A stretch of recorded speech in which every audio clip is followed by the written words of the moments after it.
Hi hello ಎಲ್ರಿಗೂ ನಮಸ್ಕಾರ. Welcome back to my channel. ಎಲ್ಲರೂ ಹೇಗಿದ್ದೀರಾ? ಎಲ್ಲರೂ ಚೆನ್ನಾಗಿರೋ ಅಂತ ಭಾವಿಸ್ತಾ ಇವತ್ತಿನ ವ್ಲಾಗ್ನ ಶುರು ಮಾಡ್ತಾ ಇದ್ದೀನಿ. ಇವತ್ತಿನ ಡೇ ಬಂದ್ಬಿಟ್ಟು ಫ್ರೈಡೇ ಆಗಿರುತ್ತೆ. ಬೆಳಿಗ್ಗೆನೇ ಬೇಗನೆ ಪೂಜೆ ಮಾಡ್ಕೊಂಡಿದ್ದೆ. ಶುಕ್ರವಾರ ಅಂತಂದ್ರೇ ಹಾಗಲ್ವಾ, ನನಗೆ ಯಾವ ದಿನ ಏನಾದ್ರು ಸ್ವಲ್ಪ ಲೇಟ್ ಮಾಡ್ತೀನೇನೋ, ಆದರೆ ಶುಕ್ರವಾರ ಅಂತೂ ಲೇಟ್ ಮಾಡೋದಕ್ಕೆ ಮನಸ್ಸೇ ಬರಲ್ಲ. ಬೇಗ ಎದ್ದು ಪೂಜೆ ಮಾಡ್ಕೋಬೇಕು ಅಂತ ಅಂದ್ಬಿಟ್ಟು ಎಲ್ಲ ಕೆಲಸನೂ ಬೇಗ ಮಾಡಿಕೊಂಡು ಬೇಗ ಫಸ್ಟು ಪೂಜೆ ಮುಗಿಸ್ಕೊಂಡ್ಬಿಡ್ತೀನಿ. ಇವತ್ತು ಕೂಡ ಬೇಗನೆ ಪೂಜೆ ಎಲ್ಲ ಆಯಿತು. ಇವಾಗ ಆಷಾಢ ಮಾಸ ಆಗಿರೋದ್ರಿಂದ ಶುಕ್ರವಾರ ದಿನ ಒಳ್ಳೆ ದಿನ ಪೂಜೆ ಮಾಡೋದು, ಅದು ಬೆಳಗಿನ ಜಾವ. ಹಾಗಾಗಿ ಬೇಗನೆ ಪೂಜೆ ಮಾಡ್ಕೊಂಡಿದ್ದೆ. ಆದರೆ ವಿಶೇಷವಾಗಿ ಏನೂ ಪೂಜೆ ಮಾಡ್ಕೊಳಕ್ಕಾಗಲಿಲ್ಲ. ಕಲಶ ಎಲ್ಲ ಇಡೋಗಿಲ್ವಲ್ಲ, ಇನ್ನು ಅರ್ಚನೆ ಆ ಥರದ್ದೆಲ್ಲ ಏನು ಮಾಡೋಂಗಿಲ್ವ. ಹಾಗಾಗಿ ಜಸ್ಟ್ ರೆಗ್ಯುಲರಾಗಿ ಯಾವ ರೀತಿ ಪೂಜೆ ಮಾಡ್ತೀನೋ ಅಲ್ವಾ, ಅದೇ ರೀತಿಯಾಗಿ ಪೂಜೆ ಮಾಡಿಕೊಂಡಿದ್ದೆ. ಪೂಜೆ ಎಲ್ಲ ಬೇಗನೆ ಆಯಿತು. ಪೂಜೆ ಎಲ್ಲ ಮಾಡಿಕೊಂಡು ತಿಂಡಿನೂ ಕೂಡ ಮಾಡಿಬಿಟ್ಟೆ. ವಾಂಗಿಭಾತ್ ರೈಸ್ ಏನೋ ಮಾಡ್ಕೊಂಡಿದ್ದೆ. ಹಾಗೆ ಅಲ್ಲ ವೀಡಿಯೋಸು ಕೂಡ ತುಂಬ ಲೇಟಾಗಿ ಬರ್ತಾಯಿದೆ. ಯಾಕೆ ಅಂತಂದರೆ ಸ್ವಲ್ಪ ನೆಟ್ವರ್ಕ್ ಇಶ್ಯೂ ಆಗಿಬಿಟ್ಟಿತ್ತು ನನ್ನ ಫೋನಲ್ಲಿ. ಅಂದರೆ ಇವತ್ತು ವೀಡಿಯೋನ ನಾನು ಎಡಿಟ್ ಮಾಡಿ ಎಲ್ಲ ಅಪ್ಲೋಡ್ ಮಾಡಿದ್ರೂ ಕೂಡ ನನಗೆ 3 ಡೇಸ್ಗೆ ವೀಡಿಯೋ ಅಪ್ಲೋಡ್ ಆಗ್ತಾಯಿದೆ ಯೂಟ್ಯೂಬಲ್ಲಿ. ಅದು ಏನಾಗ್ತಿದೆ ಏನೋ ನನಗಂತೂ ಗೊತ್ತಿಲ್ಲ. ನನಗೆ ಹೆಲ್ಪ್ ಮಾಡೋರಂತೂ ಯಾರೂ ಇಲ್ಲ. ನನಗೆ ಏನಿದ್ರು ನನಗೆ ಹಸ್ಬೆಂಡ್ ಹತ್ರ ಕೇಳ್ತೀನಿ. ಅವರು ಕೂಡ ನೋಡಿದ್ರು ಏನು ಪ್ರಾಬ್ಲಮ್ ಆಗಿದೆ ಏನೋ ಅಂತ. ಬಟ್ ಅವ್ರ ಕೈಲೂ ಕೂಡ ಆಗಲಿಲ್ಲ. ಹಾಗಾಗಿ ವೀಡಿಯೋಸ್ ಎಲ್ಲ ತುಂಬ ಲೇಟಾಗಿ ಬರ್ತಿದೆ. ಅದಕ್ಕೆ ಹೇಳ್ತಾ ಇದ್ದೀನಿ. ಯಾಕೆಂದರೆ ತುಂಬ ವೀಡಿಯೋಸ್ ಇದೆ, ಬಟ್ ಎಡಿಟ್ ಮಾಡಿದ್ದೀನಿ. ಆದರೆ ಅಪ್ಲೋಡಿಂಗಲ್ಲಿ ಮಾತ್ರ ತುಂಬಾ ನನಗೆ ಪ್ರಾಬ್ಲಮ್ ಆಗ್ತಿದೆ. ಹಾಗಾಗಿ ಸ್ವಲ್ಪ ಲೇಟ್ ಬರ್ತಿದೆ. ಅಡ್ಜಸ್ಟ್ ಮಾಡ್ಕೊತೀರಾ ಅಂತ ಅಂದ್ಕೊತೀನಿ. ಹಾಗಾಗಿ ತುಂಬ ಲೇಟಾಗಿ ಆಗ್ತಾಯಿದ್ದೀನಿ. ಈ ಥರದ ವೀಡಿಯೋಸ್ ಎಲ್ಲ ಯಾವಾಗಲೂ ಆಗಬೇಕಾಗಿತ್ತಿದೆಲ್ಲ 1 ವೀಕ್ ಬ್ಯಾಕೆ ಇವೆಲ್ಲ ಅಪ್ಲೋಡ್ ಮಾಡಿದರೆ ಸರೋಗ್ಬಿಡೋದು. ಇವತ್ತು ಫ್ರೈಡೇ ನೋಡಿ, ನಾನು ಹೋದ ಫ್ರೈಡೇದು ಇವತ್ತು ಆಗ್ತಾಯಿದ್ದೀನಿ. ನನಗೆ ಬೇಜಾರಾಗ್ತಿದೆ ಎಷ್ಟು ಲೇಟಾಗಿ ಆಗ್ತಾಯಿದ್ದೀನಿ ಎಲ್ಲ ಅಂತ ಅಂದ್ಬಿಟ್ಟು. ಹಾಗಾಗಿ ಇನ್ಮೇಲೆ ಅದನ್ನು ಪ್ರಾಬ್ಲಮ್ ಎಲ್ಲ ಸಾಲ್ವ್ ಆದಮೇಲೆ ರೆಗ್ಯುಲರಾಗಿ ಹಾಕ್ತೀನಿ ಪಕ್ಕ. ಹಾಗೆ ತಿಂಡಿನ ಹಾಕ್ಕೊಟ್ಟೆ ಮಕ್ಕಳಿಗಿಬ್ಬರು ಕೂಡ ತಿಂಡಿ ತಿನ್ನಲಿ ಅಂತ ಅಂದ್ಬಿಟ್ಟು. ತಿಂಡಿ ಎಲ್ಲ ಮಾಡ್ತಾ ಹಾಗೆ ಹಾಲು ಕೊಟ್ಟೆ. ಹಾಲು ಬೇಕು ಅಂತಂದರು. ಅಂದರೆ ಯಾವಾಗಲೂ ಕೊಡಲ್ಲ, ಅವರು ಕೆಲವೊಂದು ಸಲ ಕೇಳ್ತಾರೆ ಹಾಲು ಬೇಕು ಅಂತಂದ್ಬಿಟ್ಟು. ಇವಾಗ ಏನು ಮಾಡಿದ್ರು ಅಂದರೆ ತಿಂಡಿ ಹಾಕ್ಕೊಡ್ತಾಯಿದ್ರೆ ಹಾಲು ಕೂಡ ಕೇಳಿದ್ರು, ಹಾಲು ಕೊಡು ಅಂತ ಅಂದ್ಬಿಟ್ಟು. ಇನ್ನು ಹಾಲು ಕೊಡಿದ್ರೆ ತಿಂಡಿ ತಿನ್ನಲ್ಲ ಅವರು. ಹಾಗಾಗಿ ಫಸ್ಟ್ ತಿಂಡಿ ತಿಂದ್ಬಿಟ್ಟು ಆಮೇಲೆ ಹಾಲು ಕೊಡಿರಂತೆ. ಆಯಿತು, ಎರಡೂ ಕೊಡ್ತೀನಿ, ತಿನ್ನಬೇಕು ಅಂತ ಅಂದ್ಬಿಟ್ಟು ನಾನು ಜೊತೆಗೆ ಕೊಟ್ಟೆ ಅಷ್ಟೇ. ಅವ್ರು ಕೇಳಿದ್ರೆ ಕೊಡ್ತೀನಿ, ಇಲ್ಲಾಂದರೆ ಲೇಟಾಗಿ ಕೊಡೋದು. ಒಂದೊಂದ್ಸಲ ಹಂಗೆ, ಒಂದೊಂದ್ಸಲ ಎದ್ದಿದ ತಕ್ಷಣ, ಬೆಳಿಗ್ಗೆ ಎದ್ದಿದ ತಕ್ಷಣ ಕುಡಿತಾರೆ. ಇಲ್ಲಾಂದರೆ ತಿಂಡಿ ಆದಮೇಲೆ ಒಂದೊಂದ್ಸಲ ಕುಡಿತಾರೆ, ಒಂದೊಂದ್ಸಲ ಕುಡಿಯೋದೇ ಇಲ್ಲ. ನಾನು ಜಾಸ್ತಿ ಎಲ್ಲ ಫೋರ್ಸ್ ಮಾಡೋಕ್ಕೆಲ್ಲ ಹೋಗಲ್ಲ. ಹಾಲು ಅಷ್ಟೊಂದು ನನಗೆ ಇಷ್ಟ ಆಗಲ್ಲ ಕೊಡೋದಕ್ಕೆ ಜಾಸ್ತಿ. ಅದು ಕಫ ಬೇರೆ ಅಲ್ವಾ, ಅಷ್ಟೊಂದು ಒಳ್ಳೆಯದು ಅಲ್ಲ. ಒಳ್ಳೆಯದು ಅಂತಾರೆ, ಒಳ್ಳೆಯದು ಅಲ್ಲ ಅಂತಾರೆ. ಬಟ್ ನನಗಾದರೆ ಸ್ವಲ್ಪ ಭಯನೇ ಹಾಲು ಕೊಡೋದಕ್ಕೆ. ಕಫ ಆಗಿಬಿಡುತ್ತೇನೋ, ಮತ್ತು ನೀರಾಗೆ ಸ್ವಲ್ಪ ಹಾಕಿ ಕೊಡೋದು. ಆದರೂ ಲಿಮಿಟಲ್ಲೇ ಇರಲಿ ಅಂತ ಅಂದ್ಬಿಟ್ಟು ಕಮ್ಮಿ ಕೊಡ್ತೀನಿ. ಯಾಕೆಂದರೆ ಸ್ವಲ್ಪ ನನ್ನ ಮಕ್ಕಳು ಸ್ವಲ್ಪ ಜಾಸ್ತಿನೇ ಕುಡಿತಾರೆ ಇಬ್ಬರೂ. ಹಾಲು ಅಂತಂದರೆ ಒಂದು 4 ಟೈಮ್ ಕೊಟ್ಬಿಡ್ತಾರೆ ದಿನಕ್ಕೆ. ಹಾಗಾಗಿ ಕೊಡ್ತೀನಿ, ಏನಿಲ್ಲ. ಹಾಗಾಗಿ ಎರಡೂ ಕೂಡ ಜೊತೆಗೆ ಕೊಟ್ಟಿದ್ದೆ. ತಿಂಡಿ ತಿಂದಮೇಲೆ ಹಾಲು ಕೊಡಿರಿ ಅಂತ ಅಂದ್ಬಿಟ್ಟು. ತಿಂತಾಯಿದ್ರು ಇಬ್ಬರೂ ಕುತ್ಕೊಂಡು. ಒಂಥರ ಕ್ಯೂಟಾಗಿ ಚೆನ್ನಾಗಿತ್ತು ಅದು ನೋಡೋದೇ, ಅವರಿಬ್ಬರು ಕುತ್ಕೊಂಡು ತಿನ್ನೋದು. ನೆಕ್ಸ್ಟ್ ಅವ್ರು ತಿಂತಾಯಿದ್ರಲ್ವ, ಅಷ್ಟೊತ್ತಿಗೆ ಲಂಚ್ ಬಾಕ್ಸ್ ಎಲ್ಲ ಪ್ಯಾಕ್ ಮಾಡಿಬಿಡೋಣ ಅಂತ ಅಂದ್ಬಿಟ್ಟು ಲಂಚ್ ಬಾಕ್ಸ್ ಪ್ಯಾಕ್ ಮಾಡ್ತಾಯಿದ್ದೀನಿ. ಇವತ್ತು ರೈಸು ಮತ್ತು ರೈಸ್ ಜೊತೆಗೆ ಸ್ವಲ್ಪ ಡ್ರ್ಯಾಗನ್ ಫ್ರೂಟು, ಅದ್ರಿಗೆ ಸ್ವಲ್ಪ ಸೀಡ್ಸ್ ಹಾಕ್ಕೊಟ್ಟಿದ್ದೀನಿ. ತಿಂತಾನೆ ಅವನು. ಆ ಥರ ಫ್ರೂಟ್ ಜೊತೆಗೆ ತಿಂದರೆ ತುಂಬಾ ಒಳ್ಳೆಯದು. ಸ್ವಲ್ಪ ಡ್ರೈ ಫ್ರೂಟ್ಸ್ ಹಾಕ್ಕೊಟ್ಟಿದ್ದೆ. ಇಷ್ಟು ಲಂಚ್ ಬಾಕ್ಸ್ ಪ್ಯಾಕ್ ಮಾಡಿಕೊಟ್ಟಿದ್ದೆ. ನಡೀರಿ, ಬಾಯ್ ಬಾಯ್. ನಡಿ ನಡಿ, ಅಲ್ಲಿ ನಡಿ, ಮುಂದಕ್ಕೆ ನಡಿ, ಶೂ ಹಾಕೋ ನಡಿ. ನಡೀರಿ.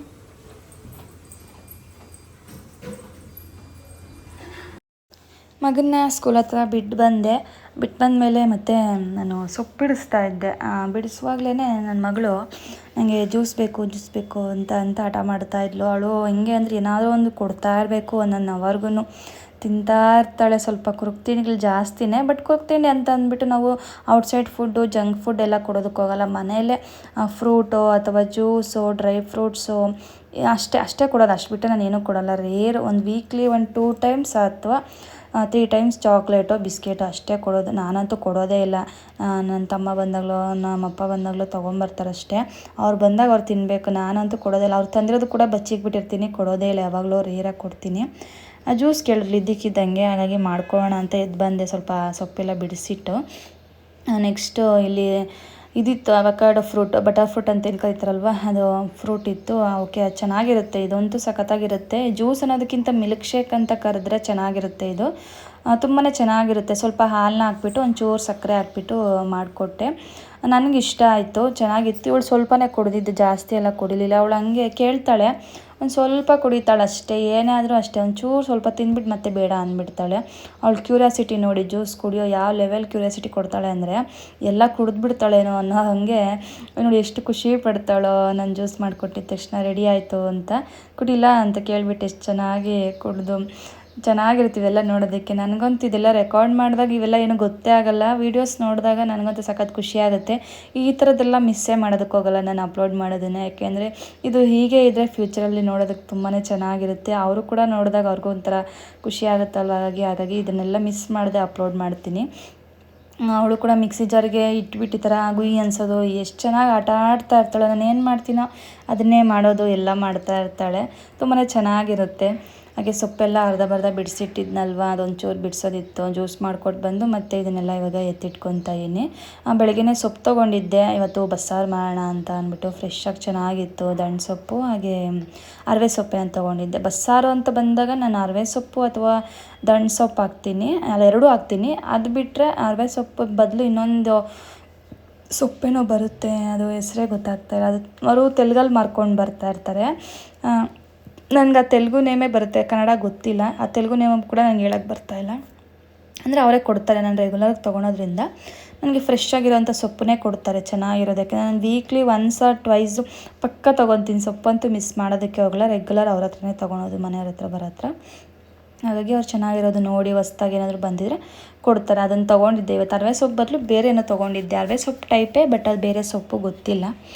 ಹಾಗಾಗಿ ಅದನ್ನು ಬಿಡಿಸೆಲ್ಲ ಇಟ್ಬಿಟ್ಟು ಈಗ ಫಸ್ಟು ನಾನು ತೊಗರಿಬೇಳೆ ಹಾಗೆ ಹೆಸ್ರು ಕಾಳು ಬೇಯಿಸ್ಕೊತಾ ಇದ್ದೀನಿ ಕುಕ್ಕರಲ್ಲಿ ಹಾಕ್ಬಿಟ್ಟು.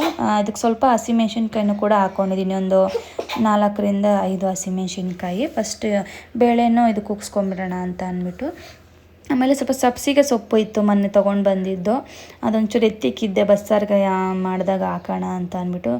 ಚೆನ್ನಾಗಿರುತ್ತಲ್ವ. ಟೋಟಲಾಗಿ 3 ಕಟ್ ಸೊಪ್ಪು ಇಲ್ಲಿದೆ. ಚೆನ್ನಾಗಿ ಇವಾಗ ಸೊಪ್ಪನ್ನ ತೊಳ್ಕೊತಾ ಇದ್ದೀನಿ. ನನಗೆ ಈ ಬಸ್ಸಾರು ಅಂದರೆ ಸಖತ್ ಇಷ್ಟ. ಎಷ್ಟು ಇಷ್ಟ ಆಗುತ್ತೋ ಅಷ್ಟೇ ಕಷ್ಟ ಈ ಬಸ್ಸಾರು ಮಾಡೋದು. ಏನಂತೀರಲ್ವಾ, ಏಕೆಂದರೆ ಸೊಪ್ಪು ಬಿಡಿಸೋ ಅಷ್ಟರಲ್ಲೇ ಒಂದು 1/2 hour ಆಗಿಬಿಡುತ್ತೆ. ಮತ್ತು ಬಿಡಿಸಿದಲ್ದಲೇ ಮತ್ತೆ ಅದನ್ನು ತೊಳಿಬೇಕು. ನೋಡಿ ಎಷ್ಟು ಮಣ್ಣಿದೆ ಅಂತ ಅಂದ್ಬಿಟ್ಟು. ಸೊಪ್ಪು ನಮ್ಮ ಬಾಡಿಗೆ ತುಂಬಾ ಒಳ್ಳೆಯದು, ಡೈಲಿ ತಿನ್ನಬೇಕು ಅಂತ ಹೇಳ್ತಾರೆ. ನನಗೂ ಇಷ್ಟ. ನನಗೂ ವಾರದಲ್ಲಿ 3 ದಿನನಾದರೂ ನಂಗೆ ಸೊಪ್ಪು ಇರಲೇಬೇಕು. ಅಟ್ಲೀಸ್ಟ್ 1 or 2 days ಆದರೂ ನಾನು ಮಾಡೇ ಮಾಡ್ತೀನಿ. ಸೊಪ್ಪಂತೂ ಮಿಸ್ ಮಾಡೋದಕ್ಕೆ ಹೋಗೋದೇ ಇಲ್ಲ. ಬಟ್ ಆದ್ರೂ ಒಳ್ಳೇದಲ್ವ, ನನಗಿಷ್ಟ ಅಲ್ಲ ಅಂತಂದ್ಬಿಟ್ಟು ನಾನು ಕಷ್ಟಪಟ್ಕೊಂಡು ಬಿಡಿಸಿ ತೊಳೆದು ಎಲ್ಲನೂ ಕೂಡ ಮಾಡ್ಕೊತೀನಿ. ಈ ತರಕಾರಿಗಳಾದರೆ ಚೆನ್ನಾಗಿ ತೊಳೆದು ಕಟ್ ಮಾಡಿ ಮಾಡಿಬಿಡ್ಬೋದು ಬೇಗ. ಬಟ್ ಈ ಸೊಪ್ಪು ಅನ್ನೋದಿದೆ ಅಲ್ವಾ, ತುಂಬ ಟಫ್ ಅಂತಲೇ ಅನ್ಕೊತೀನಿ ನಾನಂತೂ. ಆ ಸೊಪ್ಪನ್ನ ಒಂದು 4-5 ಸಲ ಏನಾದರೂ ತೊಳಿಬೇಕು ಚೆನ್ನಾಗಿ. ಒಂದು 3-4 ಸಲ ತೊಳಿತೀನಿ ಅಷ್ಟೇ ನಾನು, ಮಣ್ಣು ಚೆನ್ನಾಗಿ ಹೋಗೋವರೆಗೂ. ಇಲ್ಲಿ ನೋಡ್ತಾ ಇರ್ಬೋದು ಹೆಂಗೆ ತೊಳಿತಾ ಏನಂತ. ಒಂಥರ ಬಟ್ಟೆ ಜಾಲಿಸೋ ಥರ ಜಾಲಿಸ್ಬೇಕು ಆ ಸೊಪ್ಪುಗಳನ್ನ, ಆವಾಗಲೇ ಮಣ್ಣುಗಳು ಹೋಗೋದು. ಮಣ್ಣೆಲ್ಲ ಇರುತ್ತಲ್ಲ ಅದರಲ್ಲಿ, ತುಂಬ ಚೆನ್ನಾಗಿ ತೊಳ್ಕೊಂಡ್ರೆ ಒಳ್ಳೆಯದು. ನೋಡಿ ಈ ರೀತಿ ತೊಳ್ಕೊಂಡು ಹಾಕ್ಕೊತೀನಿ. ಇದೆಲ್ಲ ತೊಳೆದು ಮತ್ತೆ ಇದು ಹೆಚ್ಚಿ ಬೇಯಿಸಿ ಮಾಡೋ ಅಷ್ಟರಲ್ಲಿ ನನಗಂತೂ ಬಸ್ಸಾರು ಮಾಡೋ ದಿನ ಅಂತೂ ನಾನು ಏನು ಕೆಲಸನೇ ಇಟ್ಕೊಳಲ್ಲ. ಒಂದು 11-12 ಗಂಟೆಗೆ ಸ್ಟಾರ್ಟ್ ಮಾಡಿಬಿಡ್ತೀನಿ. ಯಾಕೆಂದರೆ ಅದು ಮುಗಿಯೋ ಅಷ್ಟರಲ್ಲಿ 2 ಗಂಟೆ ಆಗಿಬಿಟ್ಟಿರುತ್ತೆ. ಹಾಗಾಗಿ ಬೇಗನೆ ಸ್ಟಾರ್ಟ್ ಮಾಡ್ಕೊಂಡ್ಬಿಡ್ತೀನಿ. 3 ಕಟ್ ಸೊಪ್ಪು ಅಂತಂದರೆ ಸುಮ್ಮನೆ ಅಲ್ಲ. ನನಗೆ ಇದೇ ಥರ ರೂಢಿಯಾಗಿದೆ, ಯಾವಾಗಲೂ 3 ಥರದ್ದು ಕಟ್ ಸೊಪ್ಪು ಹಾಕಿ ಮಾಡೋದೆ. ಕೆಲವೊಬ್ಬರು ಬರೀ ಒಂದೇ ಒಂದು ಸೊಪ್ಪು ಹಾಕಿ ಮಾಡ್ತಾರೆ, ಬರೀ 1 ಕಟ್ ಹಾಕಿ ಮಾಡ್ತಾರೆ. ಅದನ್ನೇ ನನಗೆ ಗೊತ್ತಿಲ್ಲ, 3 ಥರದ್ದು ಹಾಕಿ ಮಾಡಿಬಿಡ್ತೀನಿ. ಯಾಕೆಂದರೆ ಪದೇ ನನಗೆ ಬಿಡಿಸೋದು, ಪದೇ ಅದನ್ನು ಮಾಡೋದು ನಂಗೆ ಇಷ್ಟ ಆಗಲ್ಲ. ಹಾಗೆ ಒಂದೇ ದಿನವೇ ಎಲ್ಲ ಥರ ಸೊಪ್ಪು ಹಾಕ್ಬಿಟ್ಟು ಬಸ್ಸಾರು ಮಾಡಿಬಿಡ್ತೀನಿ. ತುಂಬಾ ಚೆನ್ನಾಗಿರುತ್ತೆ, ಟೇಸ್ಟಿಯಾಗಿರುತ್ತೆ. ಮನೇಲಿ ಎಲ್ಲರೂ ಕೂಡ ಜಾಸ್ತಿ ತಿನ್ನೋದ್ರಿಂದ ನನಗಿಷ್ಟು ಬೇಕೇ ಬೇಕು. ಯಾಕೆಂದರೆ ಮಧ್ಯಾಹ್ನಕ್ಕೆ ಮಾಡೋದ್ರಿಂದ ಮಧ್ಯಾಹ್ನಕ್ಕೂ ಆಗುತ್ತೆ ಮತ್ತು ರಾತ್ರಿಗೂ ಆಗುತ್ತೆ. ಮಕ್ಕಳು ಕೂಡ ಇಷ್ಟಪಟ್ಟು ತಿಂತಾರೆ, ಮತ್ತು ಹಸ್ಬೆಂಡು ತಿಂತಾರೆ, ನಾನು ತಿಂತೀನಿ ಜಾಸ್ತಿನೇ. ತುಂಬ ಇಷ್ಟ ಆಗುತ್ತೆ. ಹಾಗೆ 3 ಕಟ್ ಬೇಕೇ ಬೇಕಾಗುತ್ತೆ. ಎಲ್ಲ ಕಟ್ ಮಾಡಿಬಿಟ್ಟು ಈ ರೀತಿ ಬೇಯಿಸ್ಕೊತ. ಚಿಕ್ಕ ಬಾಣಲಿ ಇಡಿಸ್ಲಿಲ್ಲ, ಇಡಿಸುತ್ತೇನೋ ಅಂತ ಹಾಕ್ಕೊಂಡೆ, ಮತ್ತು ದೊಡ್ಡ ಬಾಣಲಿ ಇಟ್ಕೊಂಡಿದ್ದೀನಿ. ಇದೇ ಫುಲ್ ಆಯ್ತಲ್ವ. ಹಾಗಾಗಿ ಇದನ್ನು ಬೇಯಿಸ್ಕೊತಾನೆ. ಹಾಗೆ ಪಕ್ಕದಲ್ಲಿ ತೊಗರಿಬೇಳೆ ಹೆಸ್ರುಕಾಳು ಬೆಂದೇ ಇರಲಿಲ್ಲ, ಒಂದು 5 ವಿಸಿಲ್ ಹಾಕ್ಸಿದ್ರು ಬೆಂದೇ ಇರಲಿಲ್ಲ. ಹಾಗೆ ಮತ್ತೆ ಓಪನ್ ಮಾಡಿದಾಗ ಇನ್ನೂ ಬೆಂದಿಲ್ಲ, ಒಂಚೂರು ಬೇಯಲಿ ಅಂತ ಅಂದ್ಬಿಟ್ಟು ಅದು ಕೂಡ ಬೇಯಕ್ಕಿಟ್ಟಿದ್ದೆ. ಈಗ ಸೊಪ್ಪು ಮತ್ತು ಕಾಳು ಎರಡೂ ಕೂಡ ಬೆಂದಿದೆ. ಇವಾಗ ಈ ರೀತಿ ಸೋರಾಕೊತಾಯಿನಿ ನೀರನ್ನೆಲ್ಲ ನೀಟಾಗಿ ಬೆಂದಮೇಲೆ. ಸೊಪ್ಪನ್ನ ಆದಷ್ಟು ಈ ರೀತಿ ಓಪನ್ನಲ್ಲೇ ಬೇಯಿಸ್ಕೊಂಡ್ರೆ ಒಳ್ಳೆಯದು. ಕುಕ್ಕರಲ್ಲಿ ಹಾಕಿ ಕೂಗ್ಸೋದ್ರಿಂದ ಈ ರೀತಿ ಬೇಯಿಸ್ಕೊಂಡ್ರೆ ಚೆನ್ನಾಗಿರುತ್ತೆ, ನ್ಯೂಟ್ರಿಯೆಂಟ್ಸು ಕೂಡ ಇರುತ್ತೆ. ಕುಕ್ಕರಲ್ಲಿ ಬೇಯಿಸಿರೋದ್ರಿಂದ ಅದು ಅಷ್ಟೊಂದು ನ್ಯೂಟ್ರಿಯನ್ಸ್ ಸಿಗೋಲ್ಲ, ಎಲ್ಲ ಅಲ್ಲೇ ಹೋಗ್ಬಿಟ್ಟಿರುತ್ತೆ. ಬಟ್ ಏನೂ ಮಾಡೋಕ್ಕಾಗಲ್ಲ. ತೊಗರಿಬೇಳೆ ಹೆಸ್ರು ಕಾಳು 5 ವಿಸಿಲ್ ಕೂಗ್ಸಿದ್ರೇ ಬೆಂದಿಲ್ಲ ಅಂತಂದರೆ ಇನ್ನು ಪಾತ್ರೆಯಲ್ಲಿ ನಾನು ಇನ್ನೆಷ್ಟೊತ್ತು ಬೇಯಿಸಲಿ ಹೇಳಿ. ಇದೇ ಕಾರಣಕ್ಕೆ ನಾವು ಜಾಸ್ತಿ ಕುಕ್ಕರ್ನ ಯೂಸ್ ಮಾಡೋದು. ಕುಕ್ಕರ್ ಯೂಸ್ ಮಾಡಬಾರ್ದು ಅಂತ ಹೇಳ್ತಾರೆ, ಬಟ್ ಅದು ಬೇಯೋ ಅಷ್ಟರಲ್ಲಿ ಸಂಜೆನೇ ಆಗಿಬಿಡುತ್ತೆ. ಆ ಲೆವೆಲ್ ಬೇಯುತ್ತೆ ಪಾತ್ರೆಯಲ್ಲಿ ಬೆಂದರೆ.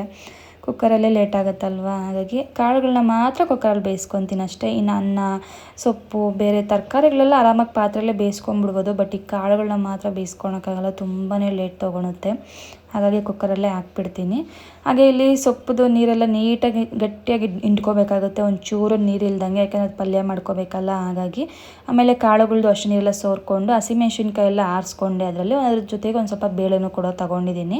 ಇಲ್ಲಿ ಒಂದು ಮಿಕ್ಸಿ ಜಾರ್ಗೆ ಕಾಯಿ ತುರಿ ಮತ್ತು ಹಾಗೆ ಈರುಳ್ಳಿ, ಬೆಳ್ಳುಳ್ಳಿ, ಜೀರಿಗೆನ ಹುರ್ಕೊಂಡಿದ್ದೀನಿ. ಬಸ್ಸಾರಿಗೆ ಇದೇ ರೀತಿಯಾಗಲ್ವ ಹುರ್ಕೊಳೋದು.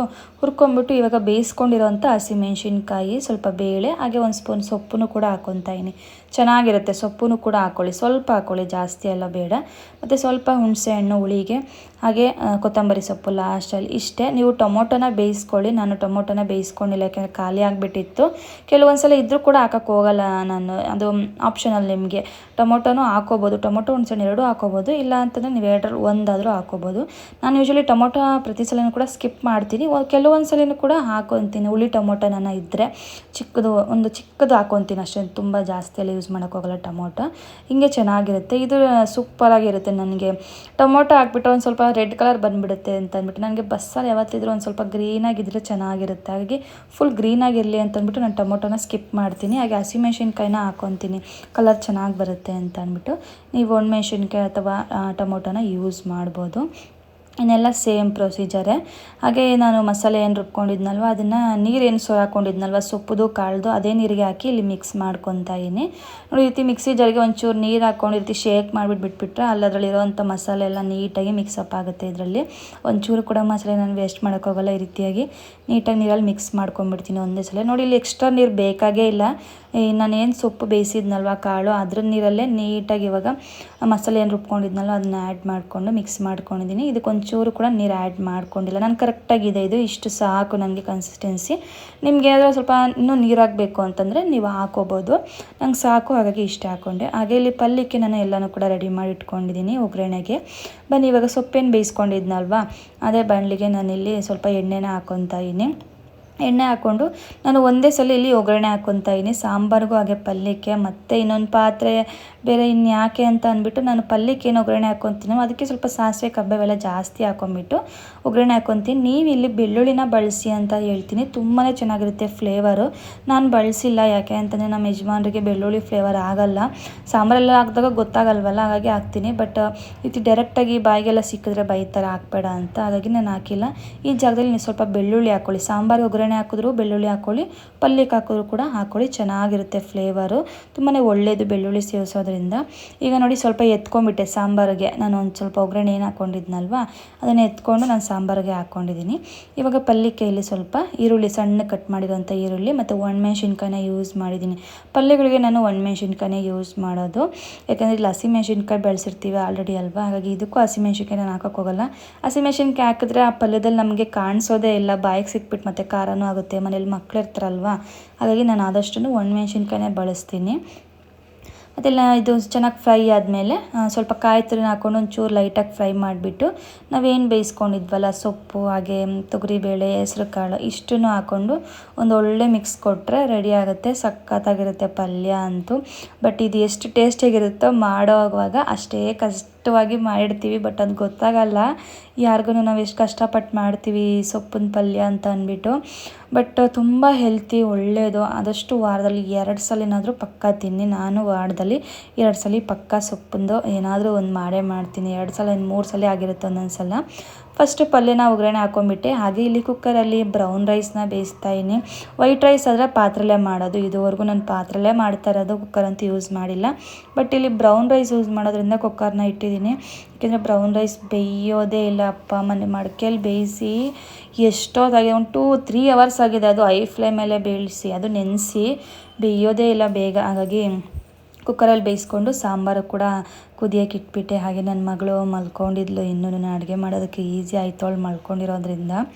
ಹಾಗೆ ನಮ್ಮ ತನುಷು ಕೂಡ ಸ್ಕೂಲಿಂದ ಬಂದ, ಅವಳು ಕೂಡ ಕರ್ಕೊಂಬಂದೆ ಹೋಗಿ ಆಟ ಆಡ್ಕೊತಾ ಇದ್ದ. ಇವಾಗ ಇಷ್ಟು ಮಧ್ಯಾಹ್ನ ರೂಟೀನ್ ಆಗಿತ್ತು. ಸೊಪ್ಪು ಹಾಕ್ಕೊಂಡು ತಿಂತಾಯಿ, ನನಗೆ ಇಷ್ಟ, ಯಾಕಂದರೆ ಬಿಸಿ ಬಿಸಿಯಾಗಿರುತ್ತಲ್ವ, ಮಾಡಿದ ತಕ್ಷಣ ತಿಂದರೆ ತುಂಬಾ ಚೆನ್ನಾಗಿರುತ್ತೆ. ಸೊಪ್ಪು ತಿಂದರೆ ಅಷ್ಟೊಂದು ಹೊಟ್ಟೆ ಹಸುವಾಗಲ್ಲ. ಮತ್ತು ಇವಾಗ ಅನ್ನದ ಜೊತೆ ಎಲ್ಲ ತಿನ್ನೋಕೆ ಹೋದಾಗ ಜಾಸ್ತಿ ಸೊಪ್ಪು ತಿನ್ನೋದಕ್ಕಾಗಲ್ಲ, ಬರೀ ಜಾಸ್ತಿ ಅನ್ನ ಸಾರು ತಿಂದುಬಿಡ್ತೀನಿ. ಹಾಗೆ ಸ್ವಲ್ಪ ಸೊಪ್ಪು ತಿಂದುಬಿಟ್ರೆ ನೆಕ್ಸ್ಟ್ ಒಂಚೂರು ಅನ್ನ ತಿನ್ಬೋದಲ್ಲ ಅಂತ ಅಂದ್ಬಿಟ್ಟು ಫಸ್ಟೇ ಹಾಕೊಂಡ್ಬಿಡ್ತೀನಿ ಪ್ಲೇಟ್ಗೆ. ಆಗಿದ ತಕ್ಷಣ ಸಾಂಬಾರು ಕುದೀತಾ ಇದೆ, ಅನ್ನ ಆಯಿತು. ಅದು ಏನಪ್ಪ ಬ್ರೌನ್ ರೈಸ್ ಇಟ್ಟಿದ್ನಲ್ವ, ತುಂಬ ಬೇಕು ಬೇಯೋದಕ್ಕೆ, ತುಂಬ ಟೈಮ್ ತೊಗೊಳುತ್ತೆ. ಒಂದು 5-6 ವಿಜಿಲ್ ಕುಗ್ಸಿದ್ದೀನಿ ಚೆನ್ನಾಗಿ. ಸಾಫ್ಟಾಗಿ ಬೆಂದರೆ ನಾವು ತಿನ್ನೋದಕ್ಕಾಗೋದು. ಈ ಥರ ವೈಟ್ ರೈಸ್ ಥರ ಎಲ್ಲ ಉದ್ದುದ್ದಾಗೆಲ್ಲ ತಿನ್ನೋದಕ್ಕಾಗಲ್ಲ. ಮಾಡಿಕೊಂಡು ಸಾಫ್ಟಾಗಿ ಚೆನ್ನಾಗಿ ಗಂಜಿ ಬೆಂದಂಗೆ ಬೆಂದಿರಬೇಕು. ಎರಡೂ ಆಗ್ತಾಯಿದೆ ಸ್ಟವ್ ಮೇಲೆ. ಅಷ್ಟೊತ್ತಿಗೆ ಸ್ವಲ್ಪ ಹೊತ್ತು ಕುತ್ಕೊಂಡೆ, ನನ್ನ ಮಗನೂ ಕರ್ಕೊಂಡು ಬಂದೆ ಹೋಗಿ. ಮತ್ತು ಮಧ್ಯದಲ್ಲಿ ಬಟ್ಟೆ ಹಾರಾಕೋದಿತ್ತು, ಹಾರಾಕಿದ್ದೆ. 1 ಗಂಟೆಲೇನೋ ಹಾರಾಕಿದ್ದು. ಮತ್ತು ಇವಾಗ ಆಗಲೇ ಮಳೆ, ಇನ್ನು 7 ಗಂಟೆಗೆ ಆಗಲೇ ಮಳೆ ಸ್ಟಾರ್ಟ್ ಆಗಿಬಿಟ್ಟಿದೆ. ಬಂತು, ಇನ್ನೇನು ತೊಗೊಳೋಣ ಎತ್ಕೊಂಬರೋಣ ಅಂತ ಹೋದೆ, ಅಷ್ಟೊತ್ತಿಗೆ ನಿಂತೇ ಹೋಯ್ತು ಸ್ವಲ್ಪ ಬಂದು. ಅದು ಬೇರೆ ಲೇಟಾಗೋಯ್ತು ಇವತ್ತು ಒಣಗ ಹಾಕೋ ಅಷ್ಟರಲ್ಲಿ, ಯಾಕೆಂದರೆ ಸ್ವಲ್ಪ ಬೆಳಿಗ್ಗೆ ಲೇಟಾಗಿ ಹಾಕಿದೆ. ಒಂದು 10 ಗಂಟೆಗೆ ಹಾಕಿದ್ದೆ. ಮಧ್ಯದಲ್ಲಿ 2-3 ಸಲ ಕರೆಂಟ್ ಹೊಲ್ಟೋಯ್ತು, ಹಾಗಾಗಿ ಇದಾಗೋಯ್ತು. Full sweat ಆಗಿಬಿಟ್ಟಿದ್ದೀನಿ. ಅಡುಗೆ ಮನೆಯಲ್ಲಿ ಅಡುಗೆ ಮಾಡ್ಕೊಂಡಿದ್ರೆ ಹಿಂಗೆ ಆಗೋದು. ಟ್ರೈ ಮಾಡಿ ಬಸ್ಸಾರು ಕೇಳ್ತಾ ಇದ್ರಲ್ವ, ಹಾಗಾಗಿ ಇವತ್ತು ರೆಸಿಪಿನ ಶೇರ್ ಮಾಡಿದ್ದೀನಿ. ಆಲ್ರೆಡಿ ಹಳೆ ವೀಡಿಯೋಸಲ್ಲೆಲ್ಲ ನಾನು ತುಂಬ ಸಲ ಶೇರ್ ಮಾಡಿದ್ದೀನಿ. ಬಟ್ ರೀಸೆಂಟಾಗಿ ನೋಡೋರಿಗೆ ಹಳೆ ವೀಡಿಯೋಸಲ್ಲಿ ನೋಡಿರಲ್ಲ, ಅವರು ಹೊಸದಾಗಿ ವೀಡಿಯೋಸ್ ನೋಡೋದ್ರಿಂದ ಕೇಳ್ತಾರೆ. ಹಾಗಾಗಿ ರೆಸಿಪಿನ ಶೇರ್ ಮಾಡಿದ್ದೀನಿ. ಸಖತ್ತಾಗಿರುತ್ತೆ, ಟ್ರೈ ಮಾಡಿ. ನಾನು ಯಾವುದೇ ಬಸ್ಸಾರು ಮಾಡೋದಾದ್ರೂ ಕೂಡ ಇದೇ ರೀತಿಯೇ ಮಾಡೋದು. ಬಟ್ ನಾನು ಏನು ಮಾಡ್ತೀನಿ, ಒಂದೊಂದ್ಸಲಿ ಟೊಮೆಟೊ ಹಾಕ್ತೀನಿ, ಇಲ್ಲ ಅಂತಲೂ ಒಂದೊಂದ್ಸಲಿ ಒಣಮೆಣ್ಸಿನ್ಕಾಯಿ ಹಾಕ್ತೀನಿ. ಈ ಹುರುಳಿಕಾಳು ಸಾರು ಮಾಡಿದಾಗ ಅದಕ್ಕೆಲ್ಲ ಒಣಮೆಣ್ಸಿನ್ಕಾಯಿ ಹಾಕ್ತೀನಿ ಅಷ್ಟೇ. ಅಷ್ಟು ಬಿಟ್ಟರೆ ಸ್ವಲ್ಪ ಚೇಂಜಸ್ ಮಾಡ್ತೀನಿ ಅಷ್ಟೇ. ಟೊಮೆಟೊ, ಹಸಿಮೆಣ್ಸಿನ್ಕಾಯಿ ಇಲ್ಲ ಒಣಮೆಣ್ಸಿನ್ಕಾಯಿ ಈ ಥರ ಇದರಲ್ಲಿ ಚೇಂಜಸ್ ಮಾಡ್ತೀನಿ. ಬಿಟ್ಟರೆ ಇನ್ನೆಲ್ಲ ಸೇಮ್ ಇದೇ ಥರನೇ ಮಾಡೋದು. ಸಖತ್ತಾಗಿರುತ್ತೆ. ಕಾಯಿ ತುರಿ ಮಾತ್ರ ಮರಿಬೇಡಿ. ಏನೇ ಮಾಡಿದ್ರು, ಪಲ್ಯ ಮಾಡಿದ್ರು, ಹೀರೆಕಾಯಿ ಬಸ್ಸಾರು ಮಾಡಲಿ, ಹುರುಳಿಕಾಳು ಬಸ್ಸಾರು ಮಾಡಲಿ, ಅಲಸಂದಿ ಕಾಳು ಬಸ್ಸಾರು ಮಾಡಲಿ, ಏನೇ ಮಾಡಿದ್ರು ಕಾಯಿ ತುರಿ ಹಾಕಿ ಸಖತ್ತಾಗಿರುತ್ತೆ. ಇದೇ ರೀತಿಯಾಗಿ ಪ್ರೊಸೀಜರ್ ನಾನು ಫಾಲೋ ಮಾಡೋದು. ಸಾಂಬಾರು ಮಾತ್ರ ಸಖತ್ತಾಗಿರುತ್ತೆ. ನನಗೆ ಬಸ್ಸಾರು ಅಂದರೆ ತುಂಬ ಇಷ್ಟ, ಹಾಗಾಗಿ ನಾನು ಜಾಸ್ತಿ ಬಸ್ಸಾರೇ ಮಾಡ್ತೀನಿ. ಯಾವುದೇ ಕಾಳಾದರೂ ಹುಳಿ ಸಾರ್ಕಿನ ಬಸ್ಸಾರುಗಳು ಮಾಡಿದ್ರೆ ಚೆನ್ನಾಗಿರುತ್ತೆ ಅಂತ ಅಂದ್ಬಿಟ್ಟು ನಾನು ಜಾಸ್ತಿ ಬಸ್ಸಾರು ಮಾಡ್ತೀನಿ. ಬಟ್ ತುಂಬ ಟೈಮ್ ಇರುತ್ತೆ ಬಸ್ಸಾರು ಒಟ್ಟಿನಲ್ಲಿ, ಬಟ್ ಚೆನ್ನಾಗಿರುತ್ತಲ್ವಾ, ಪಲ್ಯಗಳೆಲ್ಲ ತಿನ್ಬೋದಲ್ವಾ ಅಂತಂದ್ಬಿಟ್ಟು ನಾನು ಈ ಥರ ಮಾಡ್ತೀನಿ. ಆಡ್ಕೊ. 2 ಗಂಟೆಗೆ ಒಳ್ಳೆ 4 ಗಂಟೆ ಆದಂಗೆ ಆಗಿದೆ, 5 ಗಂಟೆ ಆದಂಗೆ ಆಗಿದೆ. ಸೌಂಡ್ ಮಾಡಬೇಡ ಮನೆ. ನೋಡಿ ಫುಲ್ ಡಿಮ್ ಕಾಣಿಸಿದೆ ನೋಡಿ, ಬೆಳಕೆ ಇಲ್ಲ. ನಾನು ಇಟ್ಕೊಂಡು ಮಾತಾಡ್ತಾ ಇದ್ದೀನಿ, ಬೆಳಕೆ ಇಲ್ಲ, ಎಲ್ಲ ಡಿಮ್ ಆಗಿಬಿಟ್ಟಿದೆ. ನನ್ನ ಮಗಳು ಚೆನ್ನಾಗಿ ನಿದ್ದೆ ಮಾಡ್ತಾ ಇದ್ದಾಳೆ. ಇನ್ನೇನು ಅದಕ್ಕೆ ಸ್ವಲ್ಪ ಹೊತ್ತು ಅವಾಗಲೇ ಮಲ್ಕೊಂಡಿದ್ಲು. 12 ಗಂಟೆಗೆ ಮಲಗಿದ್ಲು. ನಡುವೆ ಬೇಗ ಮಲಗಿಸ್ಬಿಡ್ತೀನಿ, ಯಾಕೆಂದರೆ ಇವನು ಮಲಗಲ್ಲ ನಡುವೆ. ಮೊದಲಾಗಿದ್ರೆ ಇಬ್ಬರೂ ಒಂದೇ ಟೈಮ್ ಮಲಗಿಸ್ತಾ ಇದ್ದೆ. ಇವಾಗ ಇವನು ಬರೋದೇ 2 ಗಂಟೆ ಆಗುತ್ತಲ್ಲ, ಅಷ್ಟೊಂದು ಅವಳು ಮಲಗಿಬಿಟ್ಟಿರ್ತಾಳೆ. ಇನ್ನು ಇವನು ಮಲಗಿಸೋಣ ಅಂದರೆ ಮಲಗೋದೇ ಇಲ್ಲ, ಮಲಗಲ್ಲ ಅಂತಾನೆ. ಓಕೆ ಅಂತ ಸುಮ್ಮನೆ ಹೋಗ್ತೀನಿ, ಯಾಕೆಂದರೆ ರಾತ್ರಿ ಬೇಗ ಆದರೂ ಮಲ್ಕೊತಾನೆ ಅಂತ. ಅವಾಗಿಬ್ಬರು ಒಂದೇ ಟೈಮ್ಗೆ ಬೇಗನೆ ಮಲ್ಕೊಂಡ್ಬಿಡ್ತಾರೆ. ಹಸ್ಬೆಂಡು ಬರ್ತಾರೇನೋ ಅಂದ್ಕೊಂಡೆ, ಊಟಕ್ಕೆ ಬರಲ್ಲ ಅಂದ್ಬಿಟ್ರು. ಇನ್ನೇನು ಅದಕ್ಕೆ ಬರೀ ರೈಸೇ ಮಾಡಿದೆ. ಇನ್ನೇನು ನೈಟ್ ಮಾಡ್ಕೊಂಡ್ರೆ ಆಯ್ತು. ಮುದ್ದೆ ಸೂಪರ್. ನನಗೆ ಬಸ್ಸಾರುಗಳು ಮಾಡಿದ್ದೀನಿ ಅಂದರೆ ನನಗೆ ಸಖತ್ ಇಷ್ಟ ಆಗೋದು ಮುದ್ದೆ ಮಾಡ್ತೀನಿ ಬಸ್ಸಾರುಗಳು ಮಾಡಿದಾಗ. ಈಗ ನಾನು ಒಬ್ಳಿಗೆ ಅಲ್ವಾ, ಯಾಕೆ ಬೇಡ, ನೈಟ್ ಆದರೆ ಎಲ್ಲರೂ ಒಟ್ಟಿಗೆ ತಿನ್ಬೋದು ಅಂದ್ಬಿಟ್ಟು ನಾನು ಇವಾಗ ಬರೀ ಬ್ರೌನ್ ರೈಸ್ ಇಟ್ಟಿದ್ದೀನಿ. ನಮ್ಮ ಯಜಮಾನ್ರು ಬ್ರೌನ್ ರೈಸ್ ತಿನ್ನಲ್ಲ, ಸಾರಿ, ನನ್ನ ಹಸ್ಬೆಂಡು ಬ್ರೌನ್ ರೈಸ್ ತಿನ್ನಲ್ಲ. ಹಾಗಾಗಿ ಅವ್ರು ಇಲ್ದಾಗ ನಾನು ಬ್ರೌನ್ ರೈಸ್ ಆಗಿರ್ಬೋದು, ರೆಡ್ ರೈಸ್ ಮಾಡ್ಕೊತೀನಿ. ಮಕ್ಕಳು ತಿಂತಾರೆ, ನಾನು ಏನು ಕೊಟ್ಟರು ತಿಂತಾರೆ. ತಿಂದಿಲ್ಲ ಅಂದ್ರೆ ನಾನು ಬಿಡಲ್ಲ, ತಿನ್ನಿಸ್ತೀನಿ. ಬಟ್ ಅವ್ರಿಗೆ ವೈಟ್ ರೈಸೇ ಬೇಕು, ಇವೆಲ್ಲ ತಿನ್ನಲ್ಲ. ಹಾಗಾಗಿ ಬ್ರೌನ್ ರೈಸ್ ಮಾಡೋಣ ಅಂತ ಮಾಡಿದೆ. ಅವೇನೋ ನಾನು ಬರ್ತೀನಿ ಅಂದಿದ್ರೆ ವೈಟ್ ರೈಸೇ ಮಾಡಬೇಕಾಗಿತ್ತು. ಬ್ರೌನ್ ರೈಸ್ ಕೂಡ ರೆಡಿ ಆಗಿತ್ತು ನೋಡಿ. ಸ್ವಲ್ಪ ಗಂಜಿ ಆಗಿದೆ, ಯಾಕೆಂದರೆ ಇನ್ನೊಂದು ಸ್ವಲ್ಪ ಸ್ಟವ್ ಮೇಲೆ ಇಟ್ಟರೆ ಇನ್ನೊಂಚೂರು ಮೆತ್ತಗೆ ಆಗಿಬಿಡುತ್ತೆ. ಇದೊಂದು 10 ವಿಜಿಲ್ ಕುಗ್ಸೋರು ಕೂಡ ನೋಡಿ ಇಷ್ಟೇ ಬೆಂದಿರೋದು. ತುಂಬಾ ಕಷ್ಟ ಈ ರೈಸ್ಗಳೆಲ್ಲ, ರೆಡ್ ರೈಸ್ ಆಗಿರ್ಬೋದು, ಬ್ರೌನ್ ರೈಸ್ ಬೇಯಿಸೋದು. ಬಟ್ ಏನೂ ಮಾಡೋಕ್ಕಾಗಲ್ಲ, ಒಳ್ಳೇದಲ್ವಾ. ಹಾಗಾಗಿ ಆವಾಗ ನಾನು ಈ ರೈಸ್ಗಳು ಕೂಡ ಮಾಡ್ಕೊತಾ ಇರ್ತೀನಿ. ಹಾಗೆ ಸರ್ವ್ ಮಾಡ್ಕೊತಾ ಇದ್ದೀನಿ. ಸಾಫ್ಟಾಗಿ ಇತ್ತಲ್ವಾ, ತಿನ್ನೋಣ ಚೆನ್ನಾಗಿರುತ್ತೆ ಅಂತ ಅಂದ್ಬಿಟ್ಟು. ಈ ರೀತಿ ಎಲ್ಲ ಗಂಜಿಯಾಗಿ ಮಾಡ್ಕೊಂಡು ತಿಂದ್ರೇ ಈ ಥರದ ರೈಸ್ ಎಲ್ಲ ಚೆನ್ನಾಗಿರೋದು. ಸ್ವಲ್ಪ ಹಾಕ್ಕೊಂಡೆ, ಯಾಕೆಂದರೆ ಆಲ್ರೆಡಿ ಪಲ್ಯ ತಿಂದಿದ್ನಲ್ವ, ಇಷ್ಟೇ ನೋಡಿ. ನಂಗೆ ಫುಲ್ ಆಗಿಬಿಟ್ಟಿತ್ತು ಅದೇ. ಬಟ್ ಮಕ್ಳಿಗೆ ಒಂಚೂರು ತಿನ್ಸೋಣ ಅಂತ ಅಂದ್ಬಿಟ್ಟು ಇವಾಗ ಇದಕ್ಕೆ ಸ್ವಲ್ಪ ತುಪ್ಪ ತುಪ್ಪ ಅಂತೂ ಕಂಪಲ್ಸರಿ, ಬಸ್ಸಾರಿಗೆ ಸಖತ್ತಾಗಿರುತ್ತೆ. ಮತ್ತು ಸಾಂಬಾರು. ಇಷ್ಟು ಇವತ್ತಿನ ಊಟ ಆಗಿತ್ತು. ಓಕೆ ಫ್ರೆಂಡ್ಸ್, ಇವತ್ತಿನ ವಿಡಿಯೋ ಇಷ್ಟೇ. Thank you for watching. See you the next vlog. Bye bye.